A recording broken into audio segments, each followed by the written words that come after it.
Mateus capítulo 14, versos 22 ao 33, os irmãos podem acompanhar pelo Data Show também, é a leitura que nós faremos nessa noite. Logo em seguida, ele obrigou os seus discípulos a entrar no barco e ir na frente dele para o outro lado, enquanto ele mandava as multidões para casa. Tendo-as mandado para casa, subiu ao monte para orar em particular. Ao anoitecer, ele estava ali sozinho. Enquanto isso, o barco já estava bem longe da terra e era sacudido pelas ondas, pois o vento era contrário. Já alta madrugada, Jesus foi até eles andando sobre o mar. Mas ao vê-lo andando sobre o mar, os discípulos assustaram-se e disseram: "É um fantasma", e gritaram de medo. Jesus, porém, falou-lhes imediatamente: "Tende coragem, sou eu, não temais." Pedro lhe perguntou: "Senhor, se és tu, manda-me ir sobre as águas até onde estás." Ele lhe disse: "Vem." Descendo do barco e andando sobre as águas, Pedro foi ao encontro de Jesus. Mas ao perceber o vento, teve medo e, começando a afundar, gritou: "Senhor, salva-me." Imediatamente Jesus estendeu a mão, segurou-o e disse-lhe: "Homem de pequena fé, por que duvidaste?" E logo que subiram para o barco, o vento cessou. Então os que estavam no barco adoraram, dizendo: "Verdadeiramente, tu és o Filho de Deus." Que Deus aplique no nosso coração a palavra dele. O texto que a gente acabou de ler apresenta um dilema bastante comum na vida das pessoas. Um dilema que acontece com mais frequência em nossas vidas do que a gente gostaria que acontecesse. É o dilema da hora da dificuldade. É o dilema das adversidades que todos nós enfrentamos na vida. Todos nós enfrentamos dificuldades. A gente não deve se iludir nisso. O pobre e o rico, a mulher e o homem, o crente e o descrente, todos nós, independentemente da nossa condição social, da nossa condição financeira, da nossa condição cultural ou intelectual, da nossa espiritualidade, independentemente disso tudo, todos nós temos de enfrentar a hora da dificuldade. Mas nem todos, irmãos, sabem lidar com a hora da dificuldade. O alto índice de depressão e suicídio entre as pessoas do nosso Brasil mostra como o ser humano, muitas vezes, ele acaba se destruindo quando está enfrentando algum tipo de dificuldade na vida. Isso mostra, esse índice alto de depressão e suicídio mostra a incapacidade do ser humano de lidar com os seus dilemas, de lidar com as suas dificuldades, de não saber atravessar esses momentos difíceis da vida com fé e esperança no coração. Mas o texto que a gente acabou de ler, ele é suficiente para nos ensinar algumas verdades importantes sobre como podemos encarar as dificuldades e os obstáculos da vida com fé, com esperança e com a nossa confiança firmada no Senhor. E eu quero examinar essas verdades com vocês na esperança de que Deus ele use esse texto para nos fortalecer, para que possamos enfrentar as crises do dia a dia com a nossa confiança firmada no Senhor. É sobre isso que nós temos cantado desde o início dessa reunião, não sei se vocês notaram. Temos cantado sobre a nossa segurança em Deus, sobre o socorro de Deus, sobre a ajuda de Deus. E nesse texto, irmãos, nós vamos aprender basicamente 3 verdades que o texto apresenta sobre o que fazer na hora da dificuldade. Primeiro, o texto apresenta o que acontece na hora da dificuldade. Segundo, o texto apresenta o jeito errado de lidar com a hora da dificuldade. E terceiro, o texto também fala sobre o jeito certo de enfrentarmos as dificuldades da vida. Então vamos olhar para o que acontece na hora da dificuldade. O que é que o texto vai falar sobre esse momento difícil que enfrentamos na vida? A primeira coisa, como vemos aqui, que acontece na hora da dificuldade, é que nós perdemos o controle da situação. Perdemos o controle. Vemos isso do verso 22 até o verso 24. Foi exatamente isso que aconteceu com aqueles discípulos. Esses homens eram homens fiéis ao Senhor Jesus Cristo, caminhavam com Jesus, amavam Jesus, estavam constantemente alimentando o coração com as pregações, com os sermões, com as mensagens, com os milagres que Jesus Cristo operava. Nós não estamos falando aqui de homens ímpios, de homens que vivem no pecado, estamos falando de pessoas que tinham comunhão constante com o Senhor Jesus Cristo. Só que uma coisa estranha acontece. No verso 22, Mateus diz que Jesus obrigou os seus discípulos a atravessarem o mar sem ele. Vão, atravessem o mar e eu não vou com vocês. É uma ordem no mínimo estranha, mas por que Jesus Cristo fez isso? Quando nós observamos o contexto dessa passagem, nós descobrimos que esse episódio aconteceu depois da primeira multiplicação dos pães e dos peixes, onde Jesus alimentou uma multidão de mais de 5.000 pessoas com apenas 5 pães e 2 peixinhos. Um milagre extraordinário que tirou o fôlego da multidão, de tal modo que depois daquele milagre, a multidão começou a exaltar Jesus Cristo como o Rei dos judeus. Isso está no Evangelho de João, capítulo 6, versículo 15. A multidão queria exaltar Jesus, nomear Jesus, aclamar Jesus como Rei dos judeus e dizer o seguinte: Jesus, agora o Senhor é o nosso Rei, o Senhor vai lutar contra os romanos que estão oprimindo o nosso povo e nós finalmente iremos vencer e o Senhor vai continuar multiplicando pães e peixes e aí nós teremos fartura nessa terra.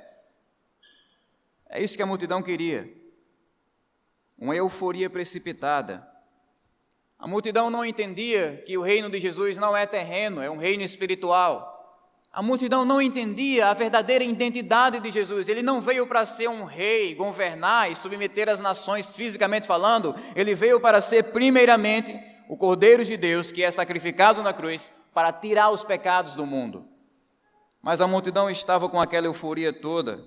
É por isso que, para evitar que os seus discípulos seguissem aquela onda política equivocada, Jesus literalmente obriga os seus discípulos a entrarem no barco e passarem para o outro lado. Ele estava dizendo: não quero que vocês sejam influenciados por esse tipo de pensamento. Então ele isolou os seus discípulos para proteger eles daquele movimento errado. Mas não apenas isso. Jesus, ele queria também passar um tempo com Deus em oração. O verso 23 diz que Jesus, depois de despedir as multidões, ele subiu ao monte para se dedicar à oração. Uma prática comum no ministério de Jesus, mesmo sendo filho de Deus, ele estava sempre orando, falando com Deus. Então ele olhou para a multidão e disse: tirem o cavalinho da chuva, eu não vou ser o rei de vocês agora. Depois ele subiu ao monte e ele fez aquilo que ele amava, ele começou a orar, ele começou a falar com Deus. Mas diferente de Jesus em cima do monte, os discípulos que estavam atravessando o mar, atravessando o lago, eles não estavam tão tranquilos assim. O verso 24 diz que o barco ele estava sendo jogado de um lado para o outro pelas ondas. Havia uma tempestade local que estava sacudindo aquela pequena embarcação, que estava ameaçando aquela embarcação. Agora pensem um pouco sobre isso. Imagine que você está dirigindo o seu carro, fazendo uma viagem tranquila com a sua família. E de repente você perde o controle da direção do carro. E o carro ele começa a ir de um lado para o outro, ele começa a se sacudir na BR de um lado para o outro. Imagine o tipo de sentimento que invadiu o seu coração naquele momento, nesse zigue-zague. Era exatamente isso que aqueles discípulos estavam sentindo quando eles estavam vendo o barco sendo rebolado, sendo chacoalhado de um lado para o outro, e a vida deles naquele momento estava sendo ameaçada pelas ondas. Estavam correndo risco de vida. Apesar de serem pescadores, experientes naquelas águas, apesar de conhecerem aquele mar como conhecem a própria mão, eles não conseguiram controlar aquela situação. Marcos diz que naquele episódio, os discípulos já estavam cansados de remar e não conseguiam chegar ao destino. E é para esse ponto que eu quero chamar a atenção de vocês. O que é que acontece na hora da dificuldade? E exatamente isso. Nós perdemos o controle da situação. Nós perdemos o controle. Os discípulos perderam o controle. Eles estavam reféns daquele sentimento de impotência, de fraqueza, de perigo. Esse era o tipo de sentimento que estava dominando o coração daqueles homens. Apesar de terem remos, força física, experiência de vida naquelas águas, eles perderam o controle naquela situação. E é isso que acontece, irmãos, com frequência, não apenas na vida desses homens aqui, mas na minha e na sua vida. Não são poucas as vezes em que a gente acaba perdendo o controle da nossa vida, das circunstâncias que acontecem ao nosso redor. A gente perde o controle para uma perda inesperada na família, Você está hoje sorrindo com uma pessoa, amando aquela pessoa, e amanhã você está enterrando aquela mesma pessoa. Uma perda inesperada. Você perde o controle para uma doença inesperada. Você perde o controle para um desemprego inesperado que acaba abalando as estruturas de toda a sua família. Nós constantemente estamos perdendo o controle para alguma coisa que acontece na nossa vida. No caso dos discípulos, eles perderam o controle para a natureza. Não era mais eles que estavam guiando a viagem. Não, quem estava agora no controle era aquela natureza ali. Aquela natureza impessoal, aquela natureza violenta, aquela natureza que ameaçava a vida daqueles homens. Em outras palavras, o que eu estou dizendo a vocês é que a história desses homens é a nossa história. O fato da gente ser crente, caminhar com Jesus, ouvir a palavra de Jesus, ter fé em Jesus Cristo, não imuniza a gente das dificuldades da vida. O crente não é um ser blindado que não sofre com nenhum tipo de dificuldade. A gente não deve se iludir com isso. O crente é um ser humano, como qualquer outro ser humano, sujeito às mesmas dificuldades que qualquer outro ser humano. E é claro, irmãos, que Deus cuida de nós, de uma maneira linda, nos mínimos detalhes. Deus cuida de nós. Mas a gente deve se lembrar que muitas vezes, quando Deus está cuidando da gente, Ele permite certas dificuldades, Ele permite certas lutas, para que a gente possa amadurecer e crescer na nossa caminhada cristã. Isso aconteceu com Abraão, com Jacó, com Jó, aconteceu com o apóstolo Paulo e vai acontecer com a gente também. Então, a primeira coisa que acontece na hora da dificuldade, nós perdemos o controle. Mas a boa parte disso tudo é que, apesar de nós perdermos o controle da situação, Jesus nunca perde o controle da situação. No verso 25, nós vemos que, na hora da dificuldade, Jesus vem até nós no controle de tudo. Jesus vem até nós de uma maneira gloriosa. A segunda coisa que acontece na hora da dificuldade é essa: Jesus nos encontra de uma maneira extraordinária, de uma maneira gloriosa. O verso 25 diz: já alta madrugada, Jesus foi até eles andando sobre o mar. Mateus diz que Jesus foi ao encontro daqueles homens, na linguagem original aqui, entre as 3 e as 6 horas da manhã. Com certeza os discípulos estavam desorientados, prevendo o fracasso, com aquela escuridão toda. E Jesus nos encontra nesses momentos em que nós estamos confusos, inseguros, impotentes, fracos, dependentes. É nesse momento que Jesus Cristo vem até nós. Isso aconteceu com aqueles discípulos e acontece com a gente também. Mas o fato mais intrigante desse texto não é o fato de Jesus encontrar os discípulos no meio do mar. O fato mais impressionante desse texto é como Jesus Cristo encontra esses discípulos no meio do mar.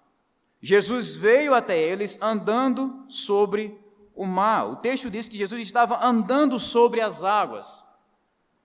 Agora, existem alguns liberais que tentam fazer algumas manobras com esse texto para retirar a beleza dele. Existem alguns liberais que dizem: olha, Jesus não andou sobre as águas. A questão é que Jesus estava na beira da praia e os discípulos, da perspectiva deles, observaram Jesus na beira da praia com a linha do mar no horizonte e eles acharam que Jesus estava andando sobre as águas. Outros chegam ao ponto absurdo de dizer que Jesus não andou sobre as águas. Na verdade, havia uma trilha de corais ali, no meio do lago, e Jesus estava pisando ali naqueles corais. Jesus conhecia aquelas pedras e ele foi pisando nas pedras até encontrar os discípulos. E os discípulos se confundiram, achando que Jesus estava andando sobre as águas. Mas, irmãos, eles estão errados, completamente errados. Jesus andou sim sobre as águas. Jesus foi ao encontro daqueles homens de uma maneira gloriosa. Jesus foi o primeiro ser humano na história da humanidade que conseguiu andar sobre as águas. Ele conseguiu pisar no mar como se o mar fosse cimento. Ele conseguiu subir nas ondas como se as ondas fossem degraus. Ele conseguiu andar sobre as águas com a mesma facilidade que eu e você temos de andar em terra firme. É assim que Jesus encontra aqueles homens. Ele não usou a tecnologia da época, que era o barco, a canoa. Ele não foi até os discípulos de uma maneira primitiva, nadando mesmo no braço. Não, ele foi até os discípulos andando sobre o mar de uma maneira gloriosa. Jesus está mostrando aqui a sua glória para aqueles discípulos. Ele está se revelando como o Senhor da criação. Jesus criou o mar, Jesus deu limites ao mar, você só vem até aqui. Jesus definiu a densidade, a profundidade, a largura, o tamanho do mar. Tudo isso foi definido a dedo, nos mínimos detalhes, por Jesus Cristo. E é por causa disso, irmãos, que nós não temos dificuldade de olhar para esse texto aqui e entender que, de fato, Cristo está andando sobre o mar, porque Ele é o mesmo Cristo que abriu o mar vermelho. O mesmo. Então, nós aprendemos aqui que a segunda coisa que acontece na hora da dificuldade é essa. Jesus vem até nós, Jesus nos encontra e faz isso de uma maneira gloriosa. Irmãos, por mais que a situação que nós estamos enfrentando na vida, ela fuja do nosso controle, ela nunca vai conseguir fugir do controle de Jesus. Jesus sempre tem o controle de tudo. O mar que ameaça engolir a nossa vida é apenas terra firme debaixo dos pés de Jesus.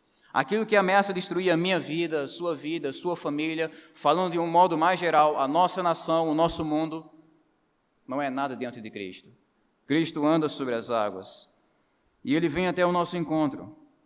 Muitas vezes, como a irmã Neuma estava falando antes de cantar, quando estamos enfrentando dificuldades, a gente começa a pensar que Deus nos abandonou, que Deus não está com a gente. E eu imagino que foi exatamente esse tipo de sentimento que entrou no coração desses homens aqui. Olha, a gente está aqui, a gente está morrendo, nós estamos sendo quase engolidos por essas ondas, por essa tempestade, e Jesus nem está aqui com a gente. A gente está aqui por causa de Jesus, Ele obrigou a gente a atravessar esse mar e está aqui, nós aqui morrendo. O que é que vai ser da gente? Vamos morrer aqui, eles pensavam. Ninguém vai saber dizer nem onde foi o local que a gente se afogou, porque não tem ninguém aqui com a gente. O sentimento de abandono, de desamparo, com certeza deve ter afligido o coração daqueles homens, mas a verdade bíblica é que Jesus nunca nos abandona. Naquele momento, nós cantamos isso há pouco tempo atrás. Da montanha o mestre te vê, diz o hino. Não diz isso? Da montanha o mestre te vê. O que é que o autor do hino tem em mente? Essa passagem aqui. Em Marcos 6,48, ele diz que, detalhadamente ele diz isso. Jesus estava na montanha e ele estava vendo os discípulos passando por essa dificuldade no meio do mar. Da montanha o mestre te vê. Jesus sempre vê nossa dificuldade, Ele sempre intercede por nós, e mais do que isso, Ele não fica apenas olhando dizendo, nossa, que pena de vocês. Ele não fica apenas olhando e contemplando como observador totalmente inativo a nossa destruição, não. Ele vem até nós, Ele age, Ele entra em nossa história. Ele vem ao nosso encontro. E nunca devemos pensar, irmãos, que Deus Ele nos abandona, porque não nos abandona, nunca. Eu me lembro que uma das experiências mais profundas que eu já tive com a presença de Deus aconteceu alguns anos atrás, quando eu morava na cidade de Pilões, com 17 anos de idade, trabalhando na plantação de uma igreja, tinha apenas 3 membros idosos, e eu tinha pregado o Evangelho de Jesus em um texto bíblico no Evangelho de João, eu lembro disso. Eu voltei para casa e comecei a sentir uma fraqueza no meu corpo, era dengue, eu não sabia na época, achava que era uma coisa passageira, dengue. E aí eu comecei a ficar fraco, cada vez mais fraco, vieram os sintomas, vômito, dor de cabeça, tontura, febre, e eu me lembro de sair naquela madrugada, caminhando a pé em direção ao hospital da cidade, sozinho, entre aspas. E eu me lembro de como a voz de Jesus Cristo soou poderosamente ao meu coração naquele momento de dor, de angústia, de fraqueza, de aparente desamparo. A voz de Jesus veio até mim e disse, Neemias, eu estou com você todos os dias até a consumação dos séculos. Eu não abandono você. Eu estou com você todos os dias até a consumação dos séculos. E até hoje eu guardo essa palavra específica que Jesus dirigiu a mim naquela madrugada, caminhando com febre no frio, Jesus Cristo veio ao meu encontro. Sabe qual é o nosso problema? É que nós queremos ver Jesus andando sobre a água. Nós queremos ver Jesus pisando nas ondas, mas a gente não quer enfrentar a tempestade. E nós só veremos Jesus Cristo de uma maneira gloriosa quando estamos enfrentando as tempestades da vida. Nós só provamos da presença de Jesus de uma maneira impactante, não é quando tudo está tranquilo. Examine a Bíblia de capa a capa e você vai entender que os maiores servos de Deus, ao longo da Bíblia, eles provaram de um conhecimento mais profundo da presença de Deus, justamente nos piores momentos que eles enfrentaram na vida deles. Então, se queremos ver Jesus andando sobre as águas em nossa direção, vamos esperar as tempestades, vamos esperar as dores, vamos esperar aqueles momentos críticos da vida. Resumindo o primeiro ponto, o que acontece na hora da dificuldade? A gente perde o controle, Jesus vem até nós de uma maneira gloriosa, não nos desampara. E em terceiro lugar, Jesus sempre cumpre a sua promessa. Sabe qual é o nosso problema em relação a essa questão da presença de Jesus, irmãos? É que muitas vezes, por mais que Jesus venha ao nosso encontro, a gente não reconhece a presença dele. A gente não consegue discernir a presença dele. Do verso 26 até o verso 30, nós encontramos o jeito errado de lidar com a hora da dificuldade. E foi esse o erro dos discípulos. O primeiro erro que aqueles homens cometeram, vou destacar para vocês aqui alguns erros. O primeiro desses erros foi não reconhecer a presença de Jesus Cristo. Verso 26, a parte A do verso 26. Mas ao vê-lo andando sobre o mar, os discípulos assustaram-se e disseram, o quê? É um fantasma. Havia uma lenda naquela época que dizia que no meio da noite, geralmente, alguns fantasmas apareciam para puxar os marinheiros, os pescadores, para o fundo do mar. E a gente sabe que esse negócio de lenda é uma coisa que existe em todo canto. Eu me lembro que quando eu era criança, havia inúmeras lendas sobre a nossa lagoa. Na época não tinha um calçadão ainda, era apenas mato, terra. E diziam que na lagoa, durante a noite, havia espíritos malditos, havia 3 bolas de fogo que acabavam destruindo a vida de menino ruim. E a gente escutava aquelas histórias com medo. O que é comum nessa questão das civilizações, que você vai encontrar em comum entre elas, é que sempre vai ter esse elemento das lendas. E qual foi o resultado desse encontro que os discípulos tiveram com Jesus? Eles não reconheceram Jesus, achavam que, na verdade, o que estava acontecendo ali era um tipo de assombração, é um fantasma. Essa foi a reação dos discípulos. Eles não reconheceram a presença de Jesus. E muitas vezes, irmãos, isso aqui acontece com a gente. Quando nós passamos por dificuldades, a gente acaba cegando, a gente acaba perdendo a visão de quem Jesus Cristo é. A gente acaba não discernindo o agir de Deus e o cuidado de Deus em nossa vida. Mesmo Deus usando irmãos, amigos e até mesmo desconhecidos para cuidar da minha e da sua vida, a gente não reconhece. A visão fica embaçada. Mesmo Deus nos levantando a cada manhã e nos dando forças para a gente prosseguir na batalha, a gente não reconhece. A gente fica com a visão embaçada. Foi isso que aconteceu com aqueles homens.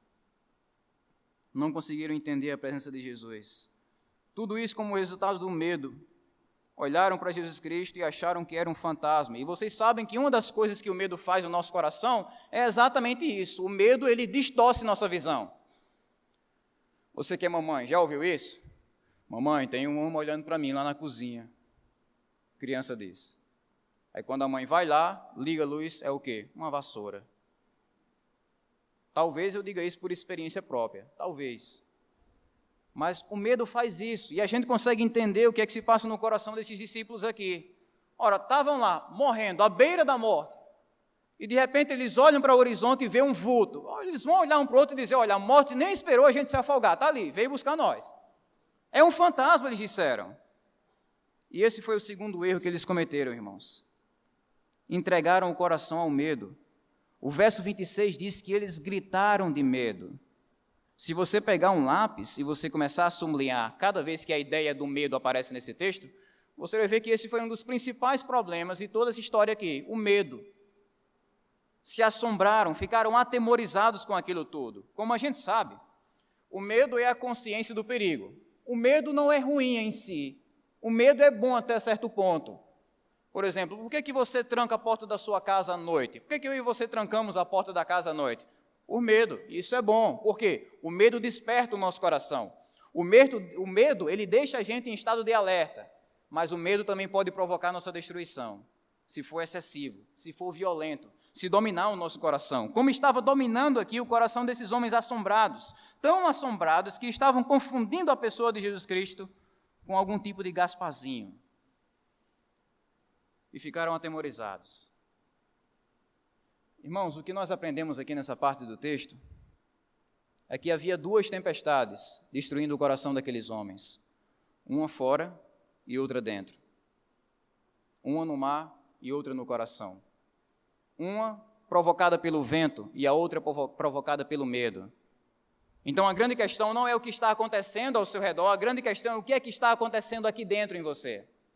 Essa é a tempestade principal. É quando o medo começa a dominar o nosso coração na hora da dificuldade, que a gente não consegue mais enxergar o agir de Deus. A gente começa a confundir Deus com outras coisas. A gente começa a cegar para toda a providência que Deus usa para nos sustentar na hora da dificuldade.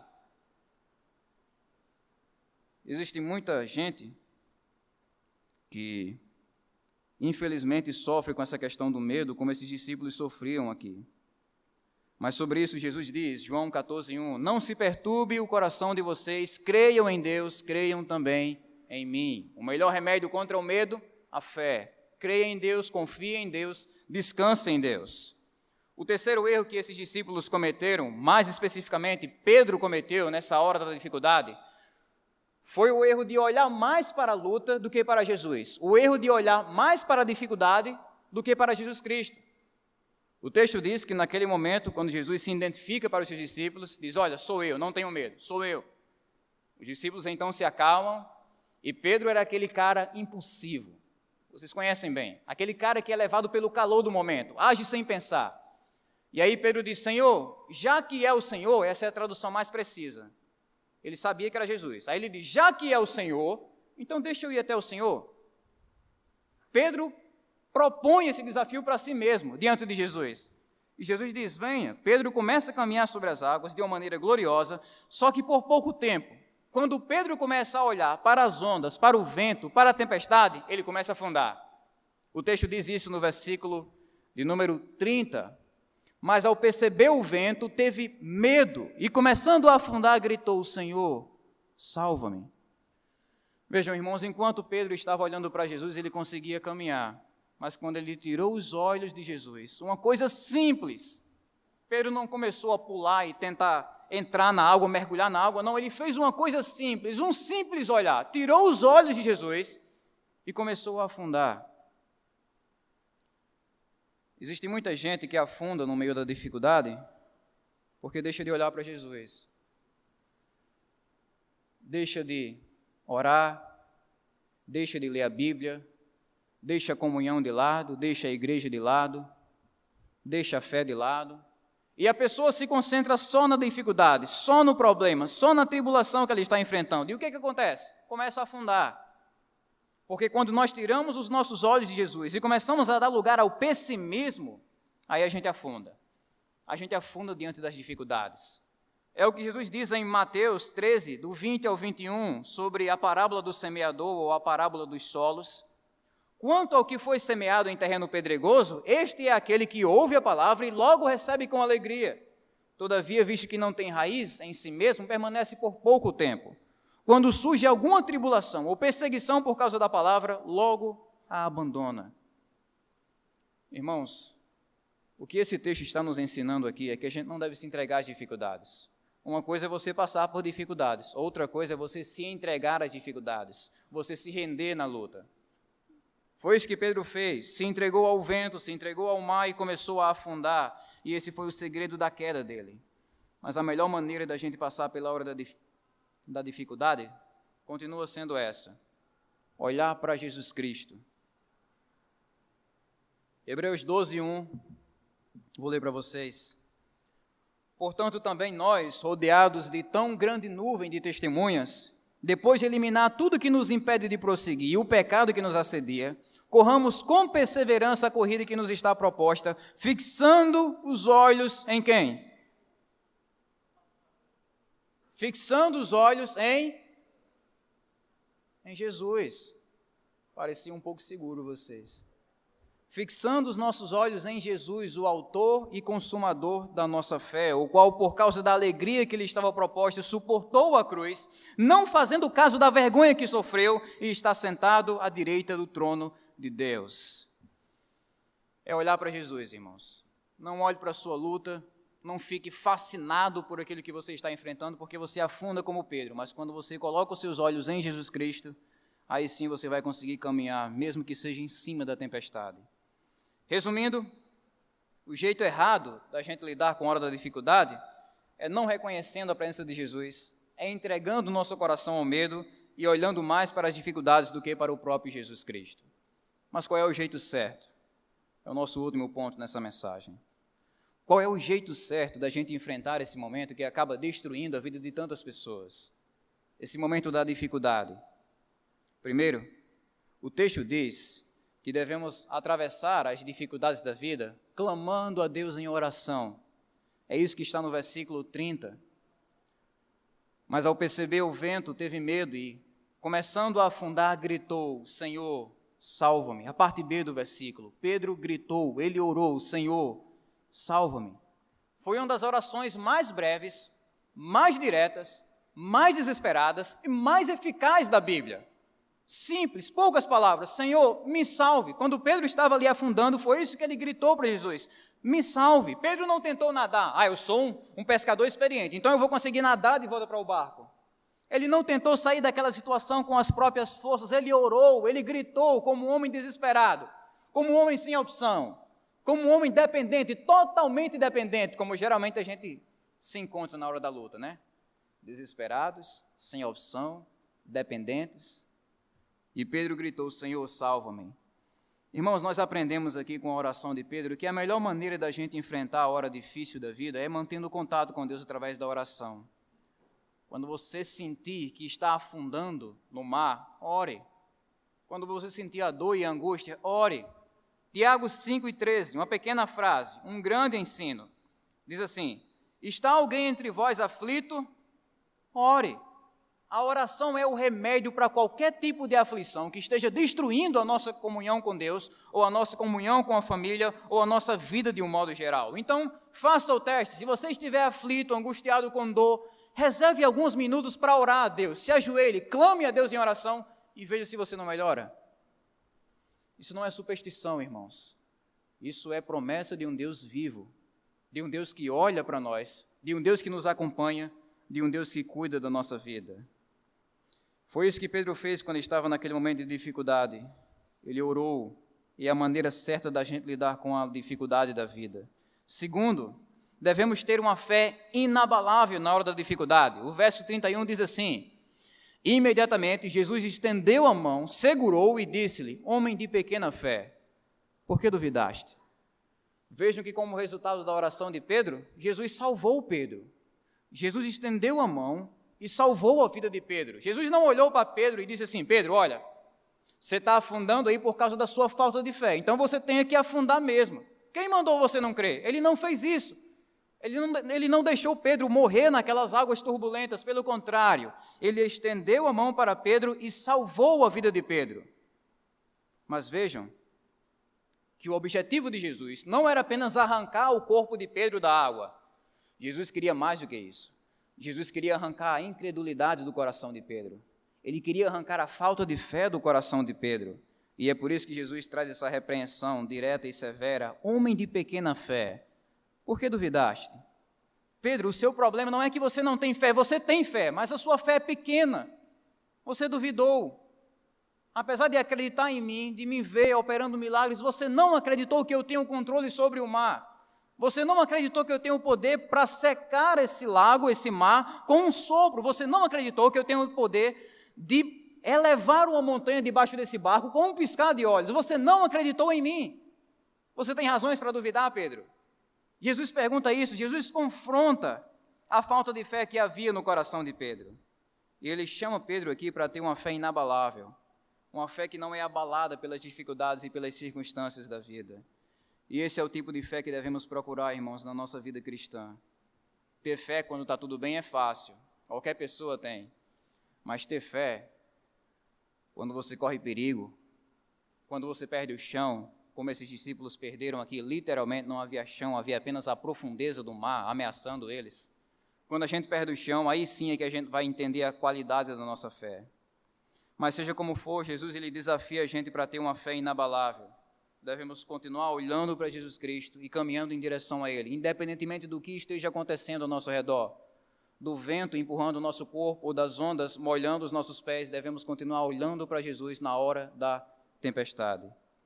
E terceiro e último lugar, sobre o jeito certo de lidar com a hora da dificuldade, devemos adorar Jesus Cristo pelos livramentos que Ele nos dá.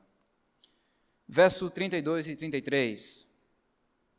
E logo que subiram para o barco, o vento cessou. Então os discípulos que estavam no barco o adoraram, dizendo: verdadeiramente, tu és o Filho de Deus. Um outro milagre aconteceu. Subiram no barco, o vento cessou. E naquele momento, o que foi que os discípulos fizeram? Ou seja, qual foi o resultado de toda essa dificuldade? O texto diz: eles adoraram. Eles se prostraram diante de Jesus e disseram: verdadeiramente, o Senhor não é apenas um grande pregador, o Senhor não é apenas um santo milagreiro, o Senhor não é apenas um bom conselheiro ou um homem de coragem, o Senhor é mais do que isso. O Senhor é verdadeiramente o Filho de Deus. Eles adoraram Jesus. E a partir daquele ponto, eles conheceram Jesus de um modo mais profundo. É isso que acontece, irmãos, nas nossas dificuldades. Como eu já falei para vocês, nesses momentos de dores e de angústia, a gente acaba conhecendo Jesus de uma maneira mais intensa, de uma maneira mais profunda. E a reação mais adequada e propícia é justamente a reação da adoração, é adorar Jesus Cristo. A hora da dificuldade não é uma hora para a gente lamentar, para a gente murmurar, para a gente questionar a Deus ou os planos de Deus. A hora da dificuldade é uma hora para a gente oferecer a Deus a nossa adoração. Esse é o jeito certo de lidar com a dificuldade. Manter o contato com Deus através da oração, ter uma fé inabalável no poder de Jesus Cristo e adorar Jesus Cristo por todos os milagres que Ele faz em nossa história, enquanto Ele sustenta a nossa vida por meio das lutas. Que Deus Ele use esse texto, irmãos, para fortalecer cada crente nessa noite que enfrenta dificuldades, que enfrenta problemas, e para fortalecer aqueles que, apesar de terem uma vida tranquila agora, irão passar também pelos seus dias de ansiedade, os seus dias de lutas.